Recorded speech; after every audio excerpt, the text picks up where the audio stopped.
በጉጉት ሲጠበቅ የነበረው የዲፕሎማቶች መንደር በሆነው በሳር ቤት ሳይታችን ላይ የቤት ባለቤት ለመሆን ፈልገው ሽያጭ በመጨረሳችን እድሉ ላመለጣችሁ ደንበኞቻችን ዳግመኛ በዛው ሳር ቤት ከቫቲካን ኤምባሲ ፊት ለፊት የተለያዩ የካሬ አማራጮችን እስከ 35% በሚደርስ እውነተኛ ቅናሽ ከ80 ካሬ ጀምሮ በ5.7 ሚሊዮን ብር የቤት ባለቤት ስናደርጎ በታላቅ ደስታ ነው።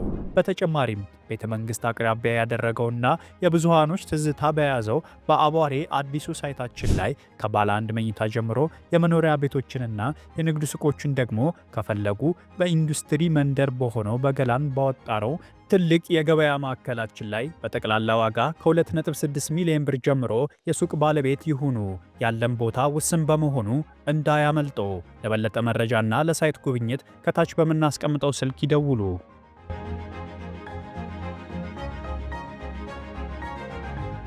በትንሽ ገንዘብ ብዙ መነጋገር ሀብን ኮል ድንቅ አፕሊኬሽን መጣሉ። የኢንተርኔት አገልግሎት አለመኖርም ሆነ ተጠቃሚ አለመሆን እንዲሁም ርቀት ሳይበግረው ዘመድ ወዳጅ የያዘው የሞባይል ስልክ ላይ ሁሉ ያለ ችግር ሰተት ብሎ የሚደርስ የልብ የሚያስተነፍስ መተግበሪያ ሀብን ኮል። መተግበሪያውን ከጉግል ወይም ከአፕል ስቶር ያውርዱና ስልክ ቁጥሮን ሞልተው ወይም ማስገብተው ሳይን አፕ ያድርጉ። ለጥቀው ሪቻርጅ የሚለውን ሲጫኑ ከሚመጣሉ የክፍያ ዝርዝር ውስጥ የሚፈልጉትን ገንዘብ መርጠው ስልክዎን ይሙሉ። ከዛማ ምን ወገጡ መደወል አሁንም መደወል። አንድ ጊዜ የሞሉት ሂሳብ እስኪያልቅ ድረስ ያለ ጊዜ ገደብ ይጠቀማሉ። ሀብን ኮል ዘንድ ኤክስፓየርድ ብሎ ነገር የለም። በትንሽ ገንዘብ ብዙ ማውራት፣ በዛ ላይ ከሂሳቡ ቀንሰው በየትኛውም ሀገር ለሚኖሩ ወዳጅ ጓደኛ ስልክ መሙላት ይችላሉ። ሀብን ኮልን ያውርዱ፣ ያውጉ፣ ይጫወቱ፣ ይሳሰቁ። ሀብን ኮል አፕሊኬሽን የልብ የሚያደርስ አንጀት አርስ።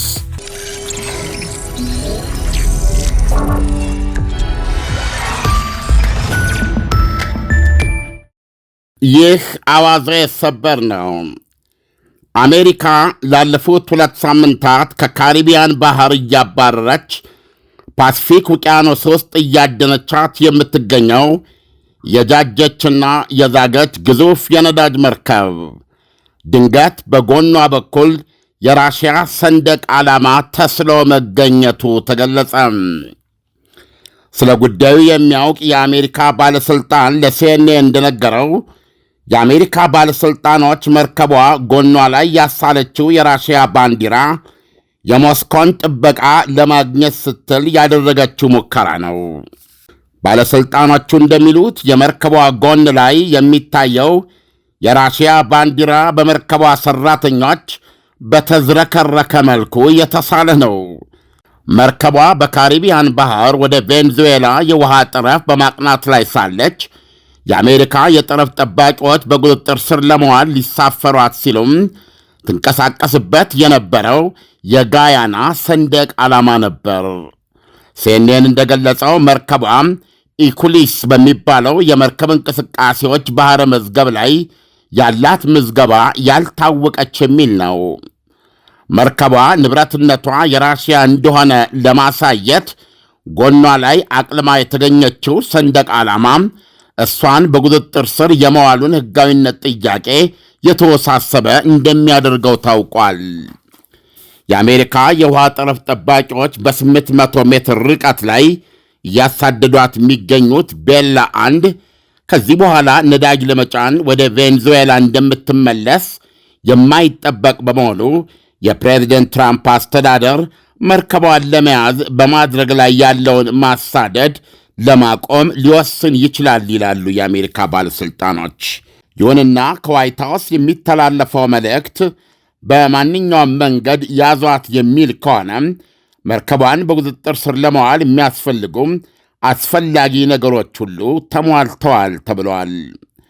መርከቧ ጉዞዋን አቀዝቅዛ ለመማረክ እሺ ስለማትል በጉዞ ላይ ያሉ መርከቦችን የመሳፈር ልምድ ያላቸው የባህር ንግድ ልዩ ምላሽ ሰጪ ቡድን ያስፈልጋል።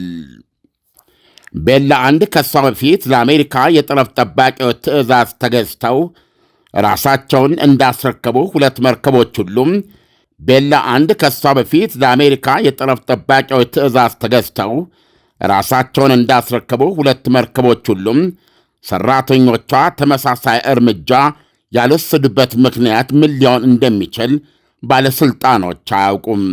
ነዳጅ ጫኝ መርከቦችን መቆጣጠር የተጀመረው ፕሬዚደንት ዶናልድ ትራምፕ ማዕቀብ የተጣለባቸው የቬንዙዌላ ነዳጅ ጫኝ መርከቦች እንዳይንቀሳቀሱ በሰጡት ትዕዛዝ ምክንያት መሆኑ ይታወቃል። የትራምፕ አስተዳደር ባለሥልጣኖች የቬንዙዌላ ፕሬዚደንት ኒኮላስ ማዱሮ ዋና የኢኮኖሚ የጀርባ አጥንት ነዳጅ ዘይት እንዳይፈናፈን ጨምቆ መያዝ ከሥልጣናቸው እንዲወገዱ ያደርጋል ብለው ያምናሉ። የአሜሪካ የገንዘብ ሚኒስቴር በቬንዙዌላ የነዳጅ ዘይት ዘርፍ ላይ ያሳደረውን ጫና ለማባባስ በትናንትናው ዕለትም ተጨማሪ 4 የነዳጅ ዘይት ኩባንያዎች ላይ ማዕቀብ ሲጥል 4 የነዳጅ ጫኝ መርከቦችን ደግሞ እንዳይንቀሳቀሱ የታገዱ ንብረቶች ሲል ፈርጇቸዋል። ከ4ቱ እግድ መርከቦች 2ቱ የሆንግ ኮንግን፣ ሌሎቹ 2ቱ ደግሞ የጊኒና የፓናማን ሰንደቅ ዓላማ የሚያውለበልቡ እንደነበር ገንዘብ ሚኒስቴር አስታውቋል። ለማዱሮ አገዛዝ የገንዘብ ማግኛ ምንጭ ነበሩ ሲልም ወንጅሏቸዋል። አሜሪካ ባለፈው ዲሴምበር 11 በኢትዮጵያ ታኅሳስ 2 ቀንም የቬንዙዌላን ነዳጅ ወደ ገበያ በመውሰድ የተወነጀሉ 6 ሌሎች መርከቦች ላይ ማዕቀብ መጣሏ አይዘነጋም። እንግዲህ ኢሳያስ ይቺ የነዳጅ መርከብን የማሳደዱ ተግባር ከ15 ቀን በላይ የፈጀ ነው። ነገር ግን እስካሁን በቁጥጥር ስር ሊያደርጓች አልቻሉም።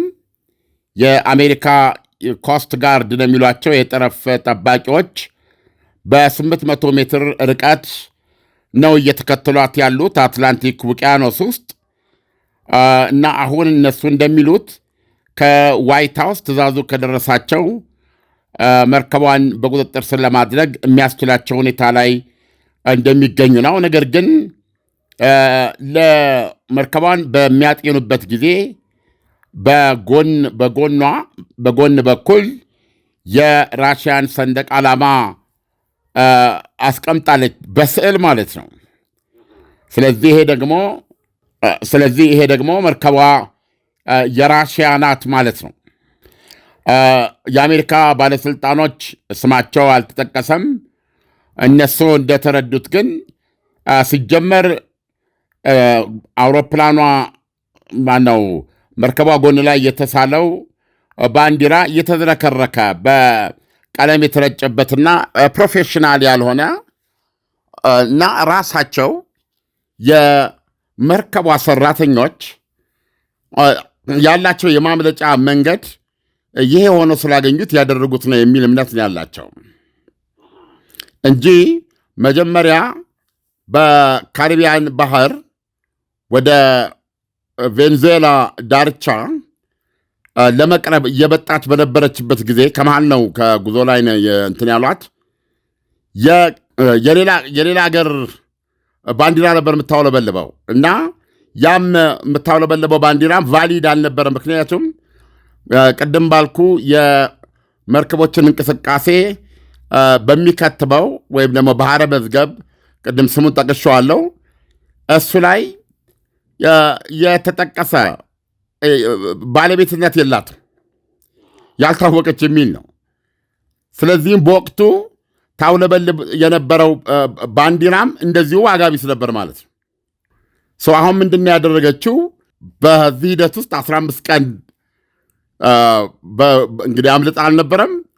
በዚህ ሂደት ውስጥ በመሃሉ የመርከቧ ሰራተኞች የራሽያን ባንዲራ ስለውባት ተገኝቷል ማለት ነው። ስለዚህ እንደሰማው ይሄ ደግሞ የህጋዊነትን ጥያቄ ያወሳስበዋል እና ፕሬዚደንት ዶናልድ ትራምፕ ከዚህ ሁሉ ካሁን በኋላ ተመልሳ ወደ ቬንዙዌላ ነዳጅ ልትቀዳ ስለማትችል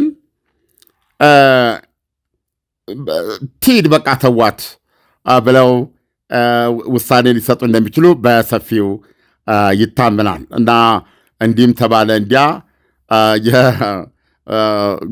ሰራተኞቹ የመርከቧ እንግዲህ ነጂዎች ጥሩ ዘዴ ዘይደዋል ማለት ነው። ዓለም እንደዚህ አይነት ሁኔታ እጅግ በጣም የተወሳሰበና አስቸጋሪ ነው። ምክንያቱም አሜሪካ ይሄ መርከብ የሩሲያ ነው ብላ ካለፈችው አሜሪካኖች ለሩሲያ ያላቸውን ክብር ወይም ደግሞ በሌላ መልኩ ደግሞ ስንመለከተው ሀያልነቷን ያከበሩበትን መንገድ እናያለን ማለት ነው። በሌላ መልኩ ደግሞ ሩሲያ እጇ በሌለበት የእሷ መርከብ ባልሆነ መርከብ ላይ ባንዲራዋን ተስሎ መገኘቱ ሩሲያን የሚያስቆጣ ጉዳይ ሆኖ ሩሲያኖች ፈጣን ምላሽ ለምን አልሰጡም? ሜሪት የቋንቋ ማዕከል። አንድ ተማሪ በስንት ወር እንግሊዘኛ ቋንቋ መናገር ይችላል? እርስዎ ግምትዎን ያስቀምጡ። እንግሊዘኛ በ2 ወር መናገር እንደሚችሉ ያምናሉ? ያውም ያለ ደብተርና ስክሪፕት ሆነዋ። አማርኛ ቋንቋ መናገር ይችላሉ? አማርኛ በመናገሩ እንግሊዘኛ መናገር እንደሚችሉስ ያውቃሉ? ዲፕሎማ ወይም ዲግሪ፣ ማስተርስ አለዎት? ዲግሪ ወይም ማስተርስ የተማረ የጽንሰ ሐሳብ ዕውቀት ቢኖረውም የቋንቋ ችግር ካለበት ሐሳቡን በቀላሉ ለመግለጽ ይቸገራል። እኛ ዘንድ ከመጡ መፍትሄ ይገኛል። በአጭር ጊዜ ብቁ እናደርጎታለን። በአደባባይ ቆመው ማውራት ይችላሉ። እንግሊዘኛ ቋንቋ በማስተማር የ20 ዓመት ልምድ አለን። አዲስ የቋንቋ ሳይንስ ባለቤት ነን። በርካታ ጥናትና ምርምር አቅርበንሎታል። ካላመኑ ይጎብኙን። እውነት ስለሆነ ለመማር አያመንቱ። በመደወል ቀጠሮ ይውሰዱ። በአካል ለመማር ካሰቡ ተመዝግበው ቦታ ያዙ። አድራሻ ሜክሲኮ ኬኬርጎን አይመን ህንፃ 2ኛ ፎቅ ላይ፣ መገናኛ ዘፍመሽ ፊት ለፊት ኬሬኔስ ህንፃ 4ኛ ፎቅ ላይ ያገኙናል። ለተጨማሪ መረጃ 0922 08 2408 ስልካችን ነው። ሜሪት የቋንቋ ማዕከል። አሁን ገና ነው ያወቁት። መርከቧ በዚህ በጉዞ መሃል ነው ይህን ያደረገችው። በጣም አዝጋሚ ጉዞ ነው። ያው ትልቅ ነዳጅ መርከብ፣ በጣም ግዙፍ ነዳጅ መርከብ ናቸው። ስለዚህ አሁን ዝም ብሎ ሂደት ይኖረዋል እና አይተነበይም። ይህን ጉዳይ መርከቧን ዜናው ላይ እኮ የሚነግረን ይሄ ነው። ከዚህ ሁሉ ጣጣ ብትሄድ ይሻላል፣ ዞሮ ዞሮ ተመልሳ ነዳጅ አትቀዳም እና ዓላማችንን አሳክተናል ትሂድ ነው የሚለው እንጂ መርከቧን ትእዛዝ ከተሰጠን እንቆጣጠር እላለን ብለዋል አሳዳጆቹ። እንግዲህ ይሄ ከተደረገ የመርከቧ የራሽያ መርከብ አለመሆኗን ማረጋገጥ አለብን ማለት ነው። መርከቧ የራሽያ ሆና ብትገኝስ? እንደ ነገሩ የተሳለው ባንዲራዋ አሳምነው የራሽያ አይደለም ብለህ አድርገው ቢሆንና ስታጣራ ግን በትክክል የራሽያ ሆና ብትገኝስ? ይሄ ደግሞ የራሽያን መርከብ ከጉዞ አግደ አንደኛ ወደ ቬንዙዌላ ገባ ወይም ወደ ሌላ ቦታ ሄደ አስቁመ ተሳፍረሃል እና በቁጥጥር ስር አድርገሃል። ከዛ ቀጥሎ የምታደርገው ምንድን ነው? የቀደሙት ሁለቱ እንደሆኑት ነው። የቀደሙት ሁለቱን በቁጥጥር ስር አውለው ወደ አሜሪካ ወደቦች ወሰዷቸው። የጫናቸውን ነዳጆች አራግፈው እነሱንም ውርስ ለቤተ መንግስት አድርገዋቸዋል። እና ይሄ ራሽያ መርከብ ከሆነ ብዙ ጥያቄ ብዙ ነገሮች ጣጣ ሊኖረው ይችላል። እና አሁን ባለስልጣኖችም የሚሉት ዶናልድ ትራምፕ ያላቸው ሴፍ የሆነ አማራጭ ምንድን ነው? መርከቧ ሸሽታ እየሄደች ነው፣ ወደ ቬንዙዌላ አትመለስም፣ ትመለሳለች ተብሎ አይጠበቅም። ስለዚህ በቃ ትሂድ የሚል ነው ኢሳያስ። በጣም የሚገርም ነው። በሌላ መልኩ ደግሞ ስንመለከት ዓለም ቬንዙዌላን በዚህ መንገድ ወጥሮ በመያዝ ቬንዙዌላን እጅ ማሰጠት የሚቻልበት ሁኔታዎች ይኖራሉ ወይስ እንደው ቬንዙዌላ ሌላ እርምጃ የምትወስድባቸው ሁኔታዎች ሊፈጠሩ ይችላሉ?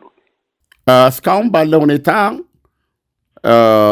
አሜሪካ እየተሳካላት ነው ለማለት አያስደፍርም። አሁን አሜሪካ በመቆጣጠሯ የተነሳ ከቬንዙዌላ ነዳጅ እየቀዱ የሚወጡ መርከቦች ስለመኖራቸው አናውቅም። ቤዚካሊ ነዳጅ እንዳትሸጥ አድርገዋታል። እንደገና አሁን ደግሞ የዛሬው የትናንት የገንዘብ ሚኒስቴር ውሳኔ ተጨማሪ መርከቦች በተመሳሳይ ሁኔታ እገዳ ውስጥ ስለጣለ የሚንቀሳቀሱ ይህንን የጣለባትን ማዕቀብ በመስበር ሪስክ ወስደው ማንነታቸውን ደብቀው ነዳጅ ከአንዱ ቦታ ወደ ሌላ ቦታ የሚያንቀሳቅሱ መርከቦችን በዙሪያ እያገደች ያለች። ስለዚህ ትልቁ ጥያቄ እንዲህም ሆኖ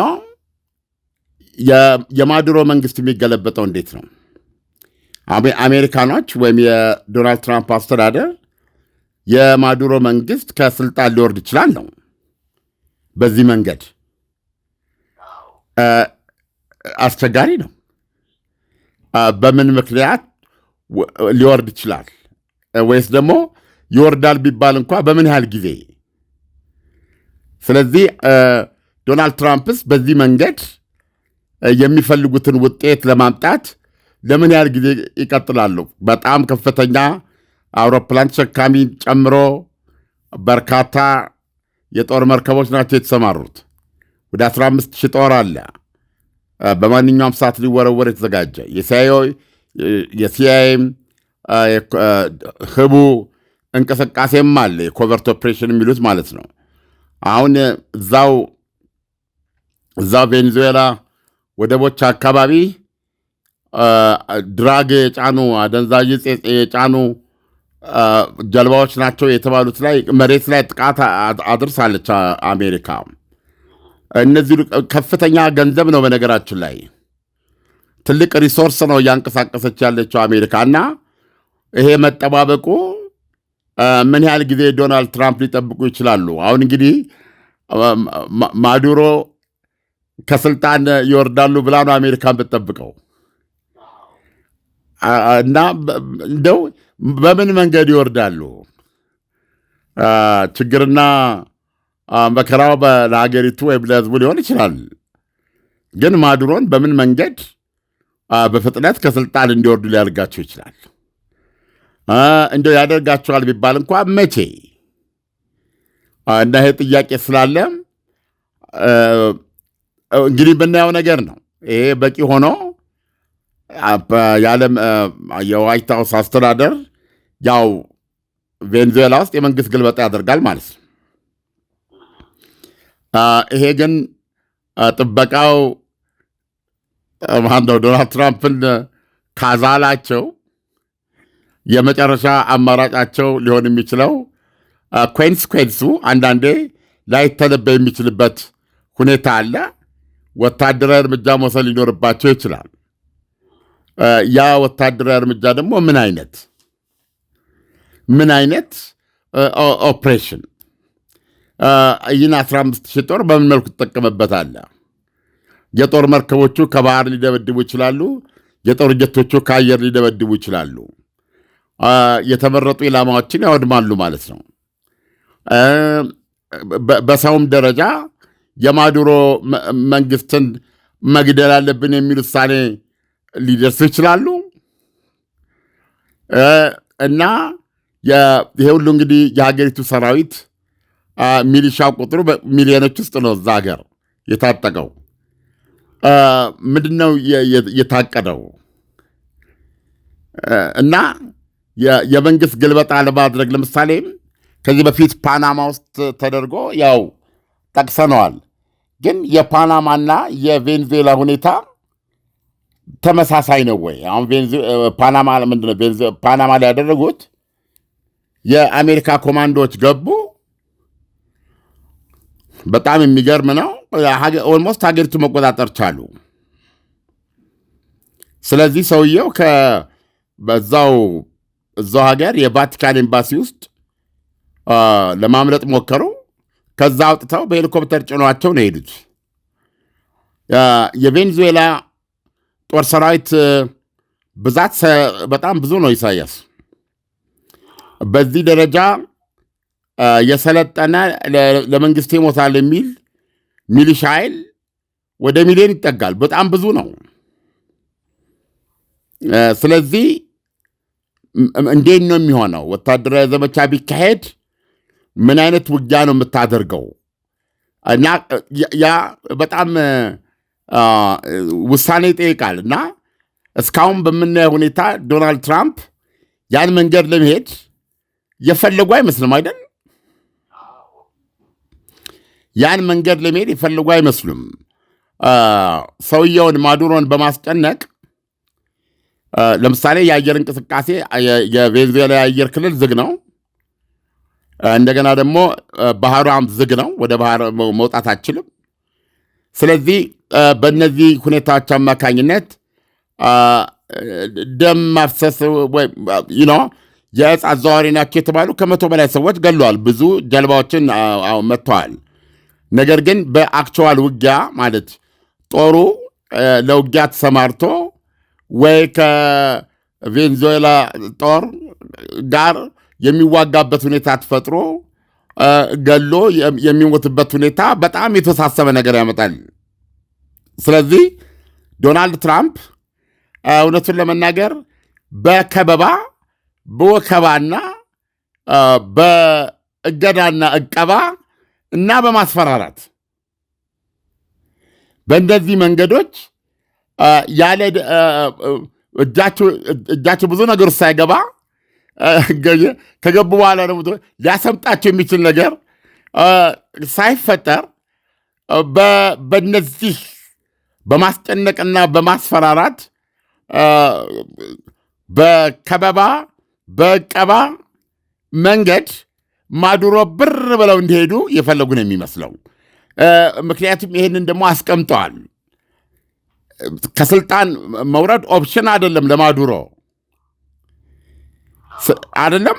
ስለዚህ አሁን ማዱሮን ይሄ ሁኔታ ከስልጣን እንዲወርዱ ያስገድዳቸዋል ከተባለ እንግዲህ ምናልባት አሜሪካ ከውስጥ አመፃ ይቀሰቅስባቸዋል ነው፣ ወይም ደግሞ በራሳቸው በሚሊተሪው መፈንቅለ መንግስት ሊደረግባቸው ይችላል ነው። አይታወቅም በምን መንገድ እንዳስበችው። በሚሊተሪ መፈንቅለ መንግስት ቢደረግባቸው ከማዱሮ የተሻለ መሪ ስለማግኘቷ ዋስትና አይሰጥም። ስለዚህ እንዴት ነው ማዱሮ ሊወድቁ ይችላሉ የሚለው እና ይህንን በሌላ ቋንቋ ብናስቀምጠው መጨረሻ ላይ ማዱሮ ጋቨርን ማድረግ ወይም ማስተዳደር የማይችሉበት ሁኔታ ስለሚፈጠር ምንም ኢኮኖሚው ይደርቃል። ያው ሀገር ነው የምትመራው። እነዚህ ነገሮች ተደምረው በፊት በሁለቱ መሪዎች መካከል ልውውጥ ተደርጓል። ያም ምንድነው? ዶናልድ ትራምፕ ወደ 2 ሀገሮች ውጣ ብለዋል። ሀገሮቹን መገመት ትችላለህ? ያው አንዱ መቼስ ሩሲያ መሆን አለበት። ሌላውስ? ዱባይ ወይ ጥሩ መጥተዋል። አንዷ ቻይና ነች። ወይ ራሽያ ሂድ ወይ ቻይና ሂድ። ይህንን የሰጧቸው እንግዲህ በተለያዩ ዘገባዎች ላይ እንደሰማነው ነው። ማዱሮ ደግሞ ከዌስተርን ሄሚስፌር አልወጣም ነበር ያሉት። የአሜሪካ ጓሮ የምትላቸው ማለት ነው። እና በተለይ ኩባ እዛ ደግሞ ማዱሮ በጭራሽ ዶናልድ ትራምፕ አይፈልጓቸውም። እዛ ላይ የአሜሪካ የብሔራዊ ደህንነት መሰረት ነው አሁን ዌስተርን ሄሚስፌር እና እኚህን አብዮተኛ ከኩባ ጋር ትልቅ ትስስር ያላቸው ናቸው። ኩባ እጇን ዘርግታ ነው የምትቀበላቸው። አብራ ትሞታለች እንጂ አሳልፋ አትሰጣቸውም። ሊበጠብጧት ይችላሉ። ስለዚህ አሁን መጨረሻ ላይ በአማካይ የተደረሰው ስምምነት ሰውየው እምቢ ያሉ ራሽያና ቻይና ያው ሁለቱ ትልልቅ ደንበኞቻቸው ናቸው። ቢያንስ የቃል ድጋፍ አለን የሚሏቸው ናቸው። እና በመጨረሻ በአስታራቂነት ኳታር ነች የተመረጠችው። መሄዳቸው ግድ ከሆነ ኳታር ይሄዳሉ ነው። አሁን ገንዘቡን ረሳሁት። የተፈቀደላቸው ገንዘብ አለ። እሷን ይዘው በአሜሪካ ማዕቀፍ ስር ያለ ነው። እሷ ተለቃላቸው ቤተሰቦቻቸውን ሰባስበው እንዲሄዱ ነው። ነገር ግን ደግሞ በዙሪያቸው ያሉ ባለስልጣኖች በረሃ ላይ ጥለን አትሄድም የሚል አለ። በስምምነት ውስጥ እኛንም ከተጠያቂነት ነፃ የሚያወጣ አንዳንዶቹ ብዙ ጥያቄ ያቀርባሉ። ከዚህ አንጻር ደግሞ ፕሬዚደንቱ ያቀረቧቸው ነገሮች ነበሩ። ይህንን አልቀበልም ብሏል የሚባለው የዶናልድ ትራምፕ አስተዳደር አንተና ቤተሰብን ይዘህ ውጣ የሚል ነው። እንግዲህ እስካሁን በምናየው ሁኔታ ይሄ አልሰራም፣ እየተነጋገሩበት ቢሆንም። ስለዚህ አሜሪካ እንትኑን እየጨመረች ነው ያለችው፣ ሂቱን ሙቀቱን እየጨመረች ነው ያለችው። ተጨማሪ የነዳጅ ጫኝ መርከቦች፣ የነዳጅ ኩባንያዎች ማዕቀብ ሰብረው በማንኛውም መንገድ የሚወስዱ ናቸው። እንደዚህ አይነት የማጥበቅ እርምጃዎች እየተወሰዱ ነው። ሲአይኤም ከውስጥ ያደረገው በእነዚህ ነዳጅ ጫኝ ናርኮ ቬስልስ የሚባሉ የተባሉት ላይ ከውስጥ ሆነው ጥቃት እርምጃ እንዲወስድ ተደርጓል። እነዚህ ሁሉ ተደምረው ስታይ አሜሪካ ሙቀቱን እየጨመረችና ምናልባት ማዱሮም ትንሽ ላባቸው እየበዛ ይመስላል። በጣም ከባድ ሁኔታ ውስጥ ነው ቬንዙዌላ ያለችው ማለት እንችላለን። ምክንያቱም በእርግጥም ደግሞ ቅድም ዓለም አንተ እንዳነሳው የአሜሪካ ሰራዊት ዓላማና ግቡ እንግዲህ አሜሪካን ትቅደም በሚል ፖሊሲያቸው አሜሪካ በማይመለከታትና በማያገባት ቦታ ላይ ኢንቨስት አታረግም፣ ምንም አይነት ወጪዎች አታረግም ከሚለው አንፃር ለረጅም ጊዜ ያክል ማዱሮ በችግር ውስጥ ቢቆዩ የአሜሪካ ሰራዊት እዛ ቦታ ላይ ወጪውን እያወጣ ለምን ያህል ጊዜ ሊቀመጥ ይችላል? የዶናልድ ትራምፕ የመጡበት አመለካከትና አስተሳሰብስ ከዚህ ሐሳብ ጋር አብሮ ይሄዳል ወይ? ያ ነው ጉዳዩን ማየት ግድ የሚለው። የሀገራት ጫና አለ። በተባበሩት መንግስታት ጉዳዩ ቀርቦ አሜሪካ በማን አህለኝነት የምታደርገው የሚል ውግዘት አለባት እኮ። የነ ቻይናም የነ ራሽያም ተጽዕኖ ቀላል አይደለም። ሌሎች ሀገሮችም ሌላው ቀርቶ እነዚህ ዕፅ አመላላሽ ናቸው በሚል የሚመቱት ጀልባዎች በዛ ሰዎች ይሞታሉ። በእንግሊዝ እንኳ ስላልተስማማችበት ሕጋዊ ነው ብላ ስላላመነች በመካከላቸው ያለውን የደህንነት መረጃ የመለዋወጥ ስምምነትን አግዳለች። በዚህ በቬንዙዌላ ጉዳይ መረጃ አትሰጥም። ስለዚህ ዓለም አቀፍ ጫና የለባቸውም ማለት አይደለም። ዶናልድ ትራምፕ ግን እንዳልኩህ ጠብቆ ማየት የሚያስፈልገው ነው እና ይሄንን ነው የማየው። በማዱሮ በኩልም ምናልባት እንግዲህ እንደ ትንተና አሰራራቸው ነው። ምናልባት በማዱሮ ቤተ መንግስት ውስጥ ይህ በአማርኛ ቡፋ የምንለው ነገር አለ እና ምናልባት ፕሬዚደንት ዶናልድ ትራምፕ በዋነኛነት ያው ሳይኮሎጂካሊ በማስጨነቅ እንጂ ከዛ ያለፈ የፋመ የጋመ እና ሰው የሚወድቅበት ታንክ የሚቃጠልበት መሬት ላይ ሆነው ቬንዙዌላን ተቆጣጥሮ የሚፈልጉትን ለማድረግ የሚጠይቀውን ደም መፋሰስ፣ ዓለም አቀፍ ቀውስ የመሳሰሉ ነገሮች ለመጋፈጥ ዝግጁ ናቸው ብለው አላመኑ ይሆናል።